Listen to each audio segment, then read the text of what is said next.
नमस्कार and welcome to my YouTube channel English for all. This is Manish Rai. आज प्रस्तुत है वर्ग 9 से यायाति। जी, आज प्रस्तुत है वर्ग 9 से यायाति। आज की वीडियो की शुरुआत हो इससे पहले मैं कहना चाहूँगा कि यदि आप बिहार में जो हाई स्कूल, प्राथमिक विद्यालय, मध्य विद्यालय और उच्च माध्यमिक विद्यालयों में शिक्षकों की बहाली होने जा रही है, अगर आप हाई स्कूल के शिक्षक बनना चाहते हैं तो इस वीडियो को शुरू से अंत तक अवश्य देखें। यह वीडियो आपके लिए बहुत लाभदायक सिद्ध होगी, इस बात को आप गांठ बांध लें। जी, तो आइए आज की वीडियो की शुरुआत होती है। यायाति नामक चैप्टर है वर्ग 9 का। लिखा है कि दिस स्टोरी, यह जो यायाति नामक जो आप कहानी पढ़ने जा रहे हैं ना, फ्रॉम द महाभारत, यह महाभारत से ली हुई कहानी है। Has been taken from a spiritual stories of India. और इस कहानी, महाभारत की यह जो कहानी है, हैज़ बिन टेकन, ली गई है from a spiritual stories of India, यानी भारत की जो आध्यात्मिक कहानियाँ हैं ना, उस पुस्तक से यह ली गई है। और इस पुस्तक को कंपाइल्ड एंड एडिट किया है चमन लाल ने। कंपाइल का मतलब होता है संग्रहित करना और एडिट का मतलब होता है संपादन करना। यानी चमन लाल जी के द्वारा संग्रहित और संपादित स्पिरिचुअल स्टोरीज ऑफ इंडिया से महाभारत की यह कहानी यायाति ली गई है। And published by publication division, ministry of information and broadcasting, government of India. और भारत सरकार के सूचना एवं प्रसारण मंत्रालय के पब्लिकेशन डिवीज़न के द्वारा इस कहानी का प्रकाशन किया गया है। The story has been rendered in English by C Rajagopalachari. बच्चों, रेंडर के तो बहुत सारे अर्थ होते हैं, यहाँ पे आप सिंपल समझ लीजिएगा कि this story has been translated. जी बच्चों, रेंडर्ड मतलब ट्रांसलेटेड, यानी इस कहानी का अंग्रेज़ी में अनुवाद सी राजगोपालचारी के द्वारा किया गया है। तो आइए यायाति की शुरुआत करते हैं। बच्चों, लिखा कि emperor Yayati was one of the ancestors of the Pandavas. Ancestors का मतलब होता है बच्चों पूर्वज, यानी एम्पेरर का मतलब होता है सम्राट। यानी राजा यायाति जो थे, सम्राट यायाति जो थे ना, was one of the ancestors of the Pandavas. ये पांडवों के पूर्वज थे। बच्चों, एंसेस्टर समझते हैं ना, जैसे आपके दादाजी के पिताजी आपके एंसेस्टर हुए, उनके पिताजी भी आपके एंसेस्टर हुए, उनके पिताजी भी आपके क्या हुए, एंसेस्टर हुए। तो इसी प्रकार से यायाति जो थे ना, वे पांडवों के पूर्वज थे। He had never known defeat. बच्चों, डिफीट का मतलब होता है पराजय। याद रखिएगा, यायाति कौन थे? तो यायाति पांडवों के पूर्वजों में से एक थे। He had never known defeat, उन्होंने कभी पराजय को जाना ही नहीं था, यानी किसी भी युद्ध में उनकी पराजय हुई ही नहीं थी। He had never known defeat, यानी उन्हें हार पता ही नहीं था कि हार होती क्या है। इतने प्रतापी और इतने बलवान राजा थे Yayati. He followed the dictates of the shastra. बच्चों, फॉलो का मतलब होता है अनुसरण करना, मानना। डिक्टेट्स का मतलब होता है आदेश, और शास्त्र समझते ही हैं, यानी शास्त्रों की आज्ञा का पालन करते थे। कौन? यायाति। जो भी कर्तव्यपरायण राजा होता है, जो भी बलवान राजा होता है ना, वह शास्त्र के हिसाब से चलता है। तो ये भी शास्त्र की बातों को मानते थे। Adored the gods. एडोर का मतलब होता है पूजा करना, और गॉड्स मतलब होता है देवी देवता। देवी देवताओं की पूजा करते थे। And venerated his ancestors with intense devotion. Intense devotion का मतलब होता है अत्यधिक अर्पण और समर्पण के साथ, और वेनरेट का मतलब होता है मान करना, सम्मान करना। यानी यायाति ऐसे राजा थे जिन्होंने कभी हार जानी ही नहीं थी। ये शास्त्र की आज्ञा का पालन करते थे, देवी देवताओं की पूजा करते थे, और अपने पूर्वजों का बहुत ही मान करते थे, बड़ा ही सम्मान करते थे, उनके प्रति अपने दिल में बहुत ही आदर भाव रखते थे। ही बिकेम फेमस, ये मशहूर हो गए। फेमस का मतलब मशहूर, एज ए रूलर मतलब शासक के रूप में। रूलर का मतलब होता है शासक, यानी एक शासक के रूप में ये मशहूर हो गए। डिवोटेड, यानी ऐसे शासक के रूप में जो डिवोटेड था, मतलब जो समर्पित था, to the welfare of his subjects. Welfare का मतलब होता है भलाई और कल्याण, और सब्जेक्ट्स का मतलब होता है प्रजा। यानी यायाति एक ऐसे राजा के रूप में मशहूर और प्रसिद्ध हुए जो अपनी प्रजा की भलाई और कल्याण के प्रति क्या था? समर्पित था। ठीक है बच्चों, लेकिन अब आगे देखिए, जो होगा ना बड़ा बुरा होगा, समझिएगा। पैरा 2 में कहता है कि he became pre maturely old. Pre maturely का मतलब होता है समय से पूर्व। प्री मैच्योरली का मतलब होता है समय से पूर्व। He became pre maturely old यानी ये समय से पहले ही बूढ़े हो गए। कौन? राजा ययाति, जो पांडवों के पूर्वज थे ना, ये समय से पहले ही क्या हो गए? बूढ़े हो गए। यानी एक जवान क्या हो गया? बूढ़ा हो गया। कैसे हो गया? सुनिए। By the curse of Shukracharya, यानी शुक्राचार्य के शाप के कारण, कर्स का मतलब होता है शाप, शुक्राचार्य के शाप के कारण ये समय के पहले ही बूढ़े हो गए। अब शुक्राचार्य ने शाप क्यों दिया? समझिए।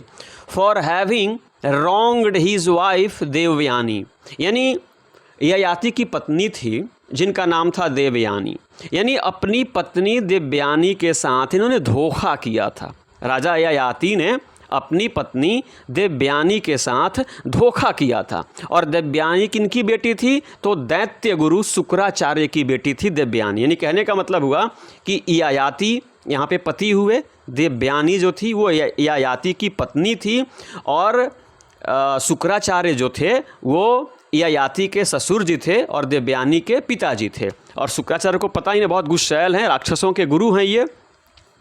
तो कहने का मतलब है कि ययाति बिकेम प्रीमैच्योरली ओल्ड, समय के पूर्व में ये बूढ़े हो गए। क्यों हो गए? क्योंकि शुक्राचार्य यानी ससुर जी ने इनको शाप दिया था। और शाप क्यों दिया था?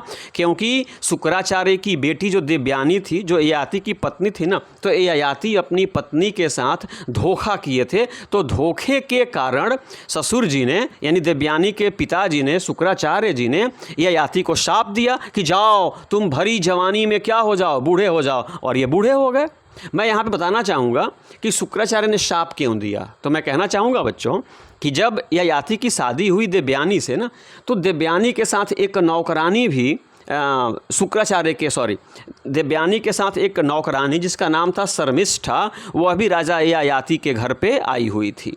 तो देवयानी राजा की पत्नी बनी और वह दासी थी, और दासी के रूप में राजा और रानी की वह सेवा करती थी। समय के क्रम में राजा और दासी के बीच में अवैध संबंध स्थापित हो गए। और जब यह सूचना देवयानी को लगी ना, तो यह खबर उसने अपने पिताजी को दे दिया, और पिताजी नाराज होकर के शाप दे दिए कि जाओ भरी जवानी में तुम बूढ़े हो जाओ। तो उन्हीं के शाप के कारण ययाति बूढ़े हो गए थे। In the words of the poet of the Mahabharata, यानी महाभारत के कवि के शब्द में कहा जाए तो Yayati attend that old age, Yayati ने, अटेंड का मतलब होता है हासिल कर लिया, यानी ययाति बूढ़े हो गए। विच डिस्ट्रॉयज ब्यूटी, जब आप बूढ़े हो जाओगे तो आपका सौंदर्य नष्ट हो जाएगा, आपकी जवानी समाप्त हो जाएगी, आपकी खूबसूरती मिट जाएगी ना। तो ययाति जब बूढ़े हो गए तो विच डिस्ट्रॉयज ब्यूटी, तो उनकी जो सुंदरता थी, उनका जो सौंदर्य था ना, वह भी डिस्ट्रॉय हो गया, नाश हो गया, बर्बाद हो गया। एंड ब्रिंग्स ऑन मिजरीज, और मिजरी का मतलब होता है तकलीफ, परेशानी और दुर्दशा। यानी जब ये बूढ़े हो गए तो इनकी सुंदरता नष्ट हो गई और इनको क्या मिली? तकलीफ, परेशानी, दुर्दशा इनको प्राप्त हो गई। It is needless to describe, it is needless to describe का मतलब हुआ कि यह वर्णन करना आवश्यक नहीं है। The misery of vigorous youth, vigorous youth का मतलब होता है बच्चों जोश भरी जवानी। सडनली ब्लाइटेड इनटू एज, यानी यहाँ पे यह चर्चा करना, यह वर्णन करना आवश्यक नहीं है कि एक जोश भरी जवानी अगर बुढ़ापे में बदल जाए ना, तो इसका वर्णन करना आवश्यक नहीं है। क्यों? सुनिए। Where the horrors of loss are accentuated का मतलब होता है prominent by pangs of recollection. Pangs का मतलब होता है दर्द, टीस, पीड़ा, और रिकलेक्शन का मतलब होता है पुनः क्या करना? याद करना। यानी जोश भरी जवानी का बुढ़ापे में बदल जाना, ठीक है ना, तो इस तकलीफ का वर्णन करना मतलब आवश्यक नहीं है। क्यों? क्योंकि याद करने से जो तकलीफ है ना, वो और क्या होती है? बढ़ जाती है बच्चों। मैं कहना चाहूँगा कि शर्मिष्ठा जो दासी थी ना, जिसके साथ राजा का अवैध संबंध हो गया था, तो शर्मिष्ठा से भी राजा को 3 पुत्र हुए थे, और अपनी पत्नी देवयानी से भी राजा को 2 पुत्र हुए थे। इस प्रकार से राजा ययाति को 5 पुत्र हुए थे। आगे सुनिए। Yayati who found himself suddenly N old man, suddenly का मतलब होता है अचानक, और ओल्ड मैन का मतलब होता है बूढ़ा।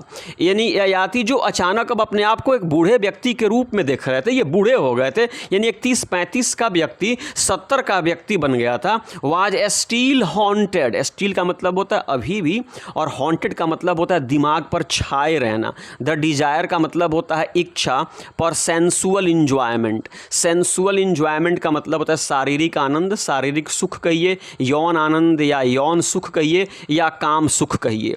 यानी ययाति जो अचानक बूढ़े हो गए थे, लेकिन अभी भी उनके दिमाग पर शारीरिक सुख की जो इच्छा थी ना, वह छाए रहती थी। यानी शरीर बूढ़ा हो गया था, लेकिन मन की जो शारीरिक सुख की, जो यौन आनंद की जो इच्छा थी ना, वह मिटी नहीं थी, वह हमेशा इनके दिमाग पर छाई रहती थी। किसके? राजा ययाति के। He had 5 beautiful sons, इनके 5 खूबसूरत बेटे थे, 5 सुंदर पुत्र थे, 2 महारानी से और 3 दासी से। ऑल वर्चुअस एंड एकॉम्प्लिश, इनके 5 बच्चे वर्चुअस थे, मतलब सदाचारी थे, गुणवान थे, एंड एकॉम्प्लिश्ड का मतलब निपुण थे। 5 बच्चे बहुत सदाचारी, बहुत गुणवान और निपुण थे।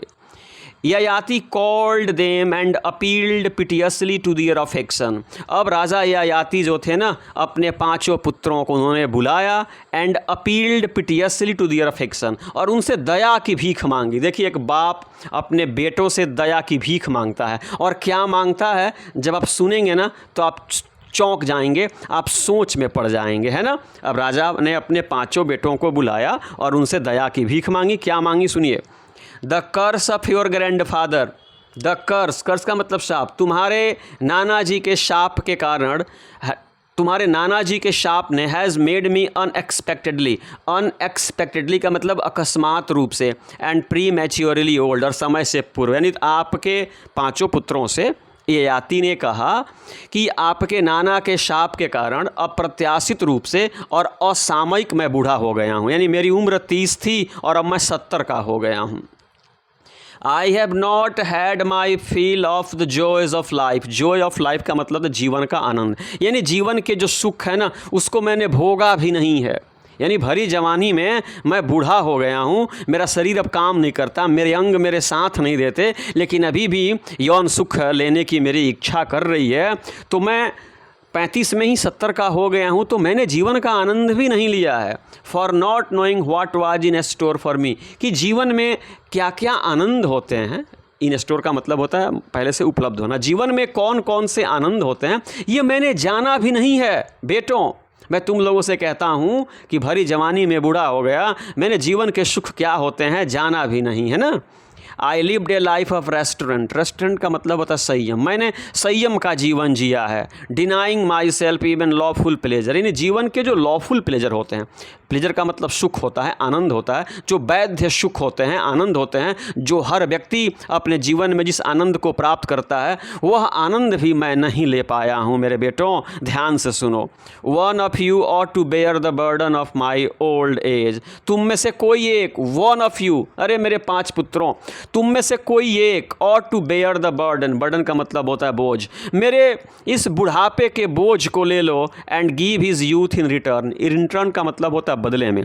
यानी तुम में से कोई एक मेरे बुढ़ापे को ले ले और अपनी जवानी मुझे दे दे। एक बाप अपने बेटों से अपील करता है, निवेदन करता है कि जवानी हमें दे दो और मेरे बुढ़ापे को ले लो। बाप जो होता है अपने बेटों से विनय करता है। सुनिए आगे क्या होता है। He who agrees to this, यानी he who agrees to this, यानी जो मेरी बातों पे सहमत होगा, यानी जो मेरे बुढ़ापे को ले लेगा और अपनी जवानी को दे देगा, will be the ruler of my kingdom, मेरे स्थान पे वह यहाँ का राजा बनेगा, शासक बनेगा, सम्राट बनेगा। राजा ने कहा आई डिज़ायर, यानी मेरी इच्छा है, मेरी तमन्ना है, मेरी ख्वाहिश है, मेरी हसरत है, टू इंजॉय लाइफ, कि मैं जीवन का आनंद लूँ, मैं जीवन को भोगूँ, in the full vigour of youth, यानी भरी जवानी में, जवानी के जोश के साथ, जवानी के उत्साह के साथ, जवानी की ताकत के साथ मैं जीवन को भोगना चाहता हूँ, यह मेरी इच्छा है। इसके लिए तुम लोग जवानी दे दो, मेरे बुढ़ापे को ले लो और इसके बदले तुम लोग राजा भी बन जाओ। राजा ने अपने बेटों से निवेदन किया। अब देखिए क्या होता है। He first asked his eldest son, राजा ने सबसे पहले अपने एल्डेस्ट सन यानी अपने सबसे बड़े बेटे से कहा to do his bidding, bidding का मतलब होता है आज्ञा, यानी मेरी आज्ञा का पालन करो। अपने बड़े लड़के से कहा अपनी जवानी मुझे दे दो, मेरे बुढ़ापे को ले लो और मुझे जीवन का सुख भोगने दो। राजा ने बड़े लड़के से कहा। द सन रिप्लाइड, बड़े लड़के ने जवाब दिया, ओ ग्रेट किंग, अरे महान राजा, women and servants will mock at me, यानी महिलाएं और नौकर will mock at me. Mock का मतलब होता है उपहास करना, मजाक उड़ाना, यानी नौकर और दासियां मेरा मजाक उड़ाएंगे, है ना, महिलाएं मेरा मजाक उड़ाएंगी, मैं भरी जवानी में बूढ़ा नहीं हो सकता। If I would take upon myself your old age, अगर पिताजी मैं आपके बुढ़ापे को ले लेता हूँ और आपको अपनी जवानी दे देता हूँ तो महिलाएं मेरा मजाक उड़ाएंगी, दासियाँ, नौकरानियाँ, नौकर मेरा मजाक उड़ाएंगे, मैं ऐसा नहीं कर सकता। सुनिए क्या कह रहे हैं, आई कांट डू सो, मैं ऐसा पिताजी नहीं कर सकता। बड़े लड़के ने इनकार कर दिया। Ask of my younger brothers, मेरे छोटे भाइयों से आप कहिए, who are dearer to you than myself, जो है ना मुझसे ज़्यादा आपको प्रिय हैं, उन भाइयों से आप जवानी ले लीजिए और अपना बुढ़ापा दे दीजिए, मैं ऐसा नहीं कर सकता। बड़े बेटे ने जवाब दिया। राजा निराश हो गए। When the second son was asked, अब राजा ने दूसरे बेटे से पूछा।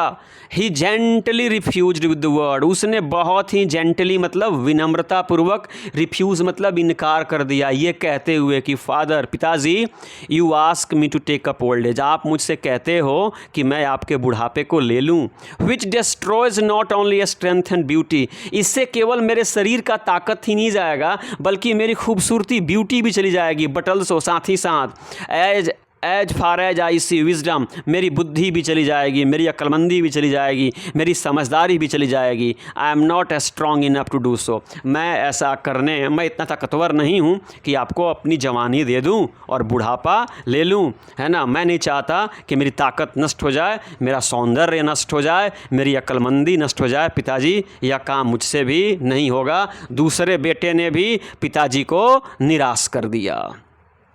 आगे देखिए क्या होता है। द थर्ड सन रिप्लाइड, तीसरे बेटे ने जवाब दिया, N old man can't ride a horse, पिताजी एक बूढ़ा व्यक्ति घुड़सवारी नहीं कर सकता, और एन एलिफेंट, एक हाथी की भी सवारी नहीं कर सकता। हिच स्पीच विच फाल्टर, फाल्टर का मतलब लड़खड़ाना, यानी बूढ़े व्यक्ति की जो आवाज़ होती है ना वह भी लड़खड़ाती है, बोलना कुछ और चाहता है, निकलता कुछ और है। What can I do in such a helpless plight, ऐसी दुर्दशा में, ऐसी प्लाइट में, हेल्पलेस का मतलब होता है लाचारी, बेबसी, ऐसी बेबस स्थिति में मैं क्या कर सकता हूँ। आई कांट एग्री, पिताजी मैं आपको जवानी नहीं दे सकता, मैं आपका बुढ़ापा नहीं ले सकता।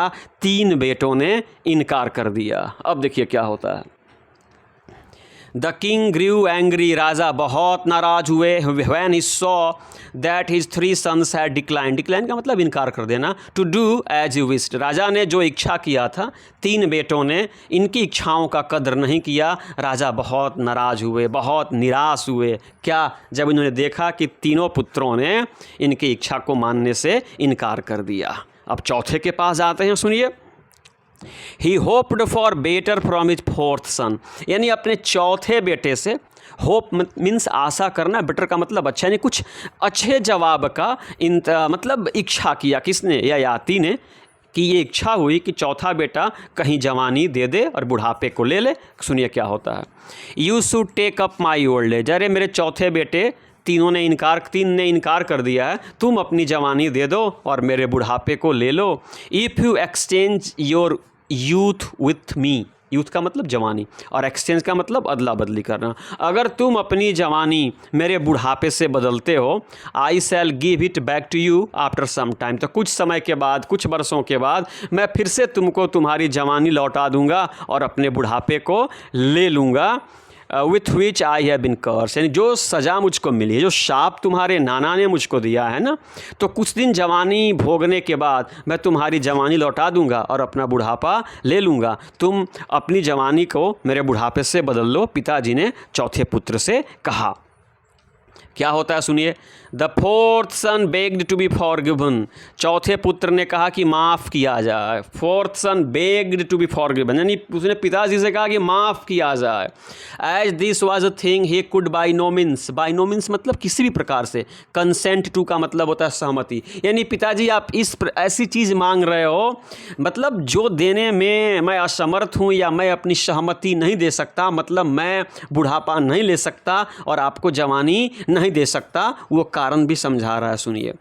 N old man has to seek the help of others, यानी एक बूढ़े व्यक्ति को सीक मतलब लेना पड़ता है, द हेल्प ऑफ अदर्स यानी दूसरों की मदद लेनी पड़ती है, even to keep his body clean, यानी अपने शरीर को साफ रखने के लिए भी बूढ़े व्यक्ति को दूसरे की हेल्प लेनी पड़ती है। ए मोस्ट पिटीफुल प्लाइट, यह सबसे बुरी क्या स्थिति है। No much as he loved his father he could not do it, वह भले ही अपने पिता से प्रेम करता था लेकिन वह बुढ़ापा लेने और जवानी लेने को तैयार नहीं हुआ, क्योंकि उसने कहा कि बूढ़े व्यक्ति को अपने शरीर को साफ रखने के लिए भी दूसरे की हेल्प लेनी पड़ती है। इसलिए पिताजी मैं आपको जवानी नहीं दे सकता और आपके बुढ़ापे को नहीं ले सकता। चौथे बेटे ने इनकार कर दिया। Yayati was struck with sorrow at the refusal of the four sons, चार बेटों के रिफ्यूज़ल पे, इनकार पे ययाति जो थे ना सौरों से, तकलीफ से, कष्ट से, दुख से, पीड़ा से, है ना, क्या हो गया, स्ट्रक मतलब भर गए। ही पॉज्ड फॉर सम टाइम, कुछ देर ययाति रुक गए, पॉज का मतलब होता है रुक जाना, थोड़ी देर के लिए रुक गए।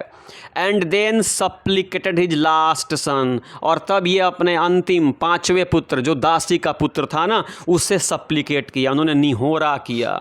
Who had never yet opposed his wishes, जिसने कभी अपने पिताजी के विशेष मतलब इच्छाओं का विरोध नहीं किया था, जो अंतिम लड़का था जिसका नाम पुरु था, जो दासी शर्मिष्ठा का बेटा था, उसने कभी भी अपने पिताजी को निराश नहीं किया था, उनकी इच्छाओं का विरोध नहीं किया था। अब ये उसके पास जाते हैं और कहते हैं यू मस्ट सेव मी, तुम ही मुझे बचा सकते हो, तुम ही मुझे बचा सकते हो। I have got this old age with its wrinkles, debility and grey, तुम देख रहे हो ना कि I have got this old age, यानी भरी जवानी में मैं बूढ़ा हो गया हूँ। और एक बूढ़े व्यक्ति को देख सकते हो, रिंकल्स यानी उस चेहरे पे झुर्रियाँ पड़ गई हैं, डिबिलिटी मतलब मेरा शरीर कितना दुर्बल कमज़ोर हो गया, एंड ग्रे हेयर्स, और मेरे बाल क्या हो गए हैं, पक गए हैं। As a result of the curse of Shukracharya, तुम्हारे जो शुक्राचार्य हैं ना उनके शाप के कारण मैं भरी जवानी में बूढ़ा हो गया, चेहरे पे झुर्रियाँ पड़ गई, शरीर दुर्बल हो गया, बाल पक गए, है ना, ये बर्दाश्त अब मुझसे नहीं होता, तुम ही मुझे बचा सकते हो। आई कांट बेयर इट,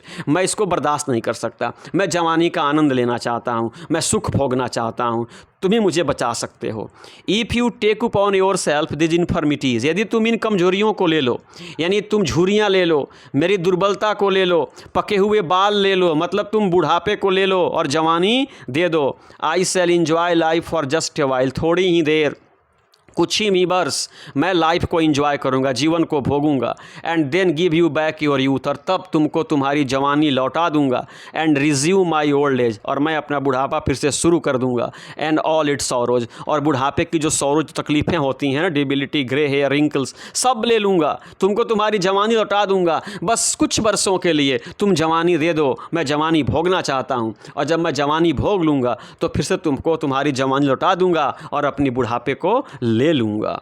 अब सुनिए बच्चों, पुरु अंतिम पांचवा बच्चा क्या कहता है। Puru don't refuse as your elder brothers have done, पिता ने कहा कि पुरु इनकार मत करो, जैसे तुम्हारे एल्डर ब्रदर्स, चार बड़े भाइयों ने इनकार कर दिया है, जवानी देने से मना कर दिया है, उस प्रकार से तुम रिफ्यूज़ मत करो, तुम इनकार मत करो मेरे बेटे, बाप ने पुरु से कहा। पुरु द यंगेस्ट सन, पुरु जो सबसे छोटा लड़का था, मूव्ड बाय फिलियल लव। बच्चों फिलियल लव का मतलब होता है संतानीय प्रेम, यानी संतान होने के कारण जो उसके मन में प्रेम था ना वह उससे द्रवित हो गया। और क्या कहा सुनिए, फादर, पिताजी, आई ग्लैडली, ग्लैडली का मतलब खुशी खुशी, मैं खुशी खुशी गिव यू माई यूथ, आपको अपनी जवानी देता हूँ। And relieve you of the sorrow of old age and cares of state.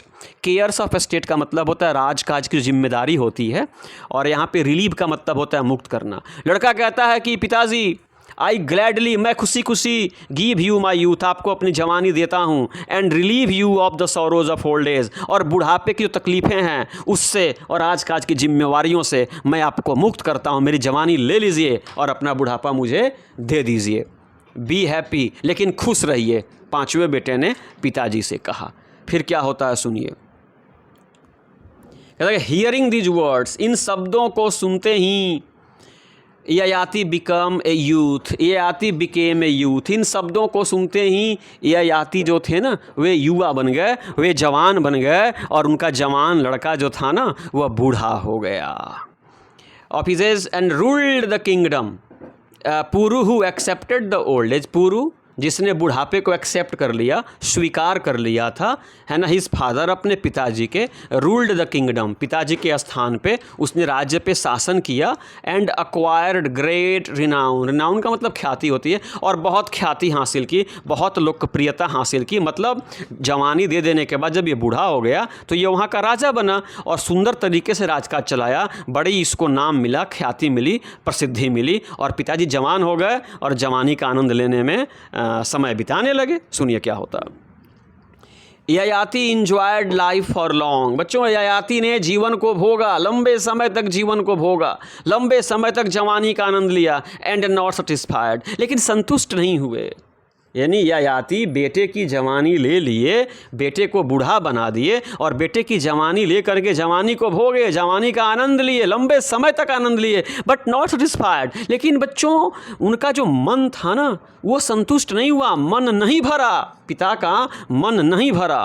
Went later to the garden of Kubera, बाद में ये कुबेर के बाग में गए, and spent many years then apsara maiden, और वहाँ पे जा कर के एक कुंवारी परी के साथ, है ना, अप्सरा के साथ कई वर्षों, ये अपना कई वर्ष कुबेर के बगीचे में, जो मादकता से भरा जो बाग है ना, वहाँ जा कर के महिलाओं के साथ वर्षों अपना समय बिताए, लेकिन मन नहीं भरा।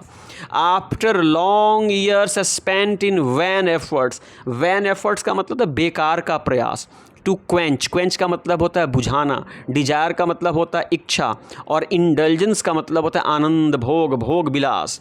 यानी कुबेर के बगीचे में कई वर्षों तक ये भोग विलास में डूबे रहे, आनंद भोग में डूबे रहे, इच्छा पूर्ति में डूबे रहे, लेकिन मन नहीं भरा। तो यहाँ पे कहा गया है कि after long years spent in vain efforts to quench desire by indulgence, यानी मन की इच्छाओं को शांत करने के लिए, है ना, भोग विलास में डूबने का जो इनका वैन एफर्ट्स था, जो वैन एफर्ट जो था ना, यानी एक ऐसा प्रयास जो क्या गया, व्यर्थ गया। The truth dawned on him, और डॉन का मतलब होता है कोई बात सूझना, तब जा कर के सच्चाई इनको सूझी। मेरे कहने का मतलब है कि बेटे की जवानी लेकर के ये जवानी का आनंद लिए, लेकिन इनका मन नहीं भरा।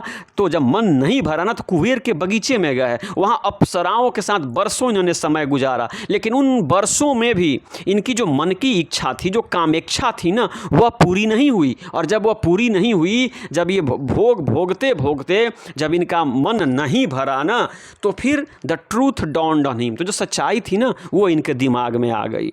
रिटर्निंग टू पुरु, जब सच्चाई समझ में आ गई जीवन का, तब ये अपने बेटे पुरु के पास लौट आए और उन्होंने पुरु से कहा, डियर सन, प्रिय बेटे, sensual desire is never quenched by indulgence, यानी जो सेंसुअल डिजायर है, जो कामेच्छा है ना, जो यौन सुख है, जो जवानी का जो आनंद है ना, कांट बी क्वेंच्ड, उसको बुझाया नहीं जा सकता बाय इंडल्जेंस, यानी भोग विलास से जो सेंसुअल डिजायर है ना, उसको बुझाया नहीं जा सकता। Any more than fire is by pouring ghee in it, जिस प्रकार से आग में घी डाल करके आग को बुझाया नहीं जा सकता, उसी प्रकार से जो सेंसुअल डिजायर है ना, जो यौन आनंद है ना, वह भोग विलास से उसको मिटाया नहीं जा सकता। इसने अपने बेटे से कहा, I had heard and read this, मैं ये सुन चुका था और ये पढ़ भी चुका था। पिता कह रहे हैं कि I had heard and read this, मैं ये सुन भी चुका था, मैं ये पढ़ भी चुका था, बट टिल नाउ, लेकिन अब तक, I had not realised it, लेकिन अब तक मैंने इसको रियलाइज, महसूस नहीं किया था। No desire, no object of desire, यानी कोई डिजायर की वस्तु, यानी कोई भी वस्तु, चाहे वो कॉर्न, अनाज ही हो, गोल्ड हो, सोना चांदी हीरा मोती हो, कोई मवेशी हो, यहाँ तक कि महिलाएं भी, nothing can ever satisfy the desires of man, यानी ये कोई भी चीज़ पुरुषों की इच्छा को मिटा नहीं सकती, पुरुषों की इच्छा को समाप्त नहीं कर सकती। यानी जिस प्रकार से आग में घी डालने से आग नहीं बुझती है ना, उसी प्रकार से जो पुरुष की, जो मर्द की जो इच्छा होती है ना, उसको सोना दे दो, चांदी दे दो, हीरा मोती दे दो, कुछ भी दे दो, यहाँ तक कि स्त्री दे दो ना, तो उसकी इच्छा बुझने वाली नहीं है। यह बात अब जाकर के उनके समझ में आई। और आगे क्या कहते हैं सुनिए, वी कैन रीच पीस, ये कह रहे हैं कि शांति मिल सकती है only by A mental pose beyond likes and dislikes. Likes का मतलब पसंद और डिसलाइक्स का मतलब होता है नापसंद, यानी मानसिक शांति शांति जो है ना, यह पसंद और नापसंद से जब आप ऊपर उठ जाएंगे ना, तभी आपको जाकर के असली शांति की प्राप्ति होगी। And such is the state of Brahman, such is the state of Brahman. और यही जो स्थिति है ना, एक ब्राह्मण की स्थिति है, एक संत की स्थिति है, एक सन्यासी की स्थिति। यानी संत सन्यासी जो होते हैं ना, वे लाइक्स और डिसलाइक्स, वे पसंद और नापसंद से ऊपर उठ जाते हैं, इसलिए उनको मानसिक शांति प्राप्ति होती है। तो मैं भी अब शांति चाहता हूँ। टेक बैक योर यूथ, अपनी जवानी ले लो, and rule the kingdom wisely and well. जवानी ले लो और राजकाज अपने पास ही रखो। मुझे न मुझे जवानी चाहिए और नहीं मुझे राजकाज चाहिए। अपने 5वें पुत्र पुरु को जवानी लौटा दी और राज भी नहीं लिया। उन्होंने कहा कि जवानी ले लो एंड रूल द किंगडम, और राज करो वाइजली, बुद्धिमानी से एंड वेल, और बढ़िया से राजकाज चलाओ। इतना कह करके जवानी दे दिए, लड़का जवान हो गया, राजकाज करने लगा। ये फिर से बूढ़े हो गए और बूढ़े होकर के ये जंगल चले जाते हैं। फिर सुनिए क्या होता है। विद दिज वर्ड्स, इन्हीं शब्दों के साथ Yayati took back his old age, Yayati ने अपना बुढ़ापा ले लिया। पुरु हु रिगेन्ड हिज यूथ, जिसने अपनी जवानी फिर से रिगेन कर ली, मतलब हासिल कर ली।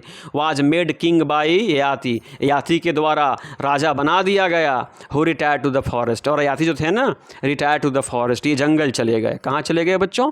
ययाति जंगल चले गए और पुरु राजकाज करने लगे। He spent his time there in austerities, और राजा ययाति जो थे ना, जंगल चले गए और जंगल में अब अपना समय स्पेंट यानी बिताते थे ऑस्टेरिटीज़ में, यानी सुख रहित जीवन में ये अपना जीवन बिताने लगे। वहाँ पे ये साधु संत के साथ रहने लगे, साधु संत के रूप में रहने लगे। एंड इन ड्यू कोर्स, और समय के क्रम में अटेंड हेवन, इनको स्वर्ग की प्राप्ति हो गए। यानी इनकी नज़रें, इनकी आंखें जो थी ना, खुल गई कि इंसान की इच्छाओं को कभी भी भोग विलास से मिटाया और शांत नहीं किया जा सकता है। अगर शांत करना है तो फिर सन्यासी बनना होगा। राजा भी सन्यासी हो गए, जंगल चले गए, सन्यासी हो गए और समय के क्रम में स्वर्ग चले गए। तो इस प्रकार से ययाति नामक चैप्टर समाप्त हुआ। अगर चैप्टर पसंद आया हो तो प्लीज़ चैनल को सब्सक्राइब करें, वीडियो को लाइक करें, अपने मित्रों से भी शेयर करें, अपने सुझाव भी दें, और शिक्षक बनने के लिए इस वीडियो को अंत तक देखें। जय हिंद।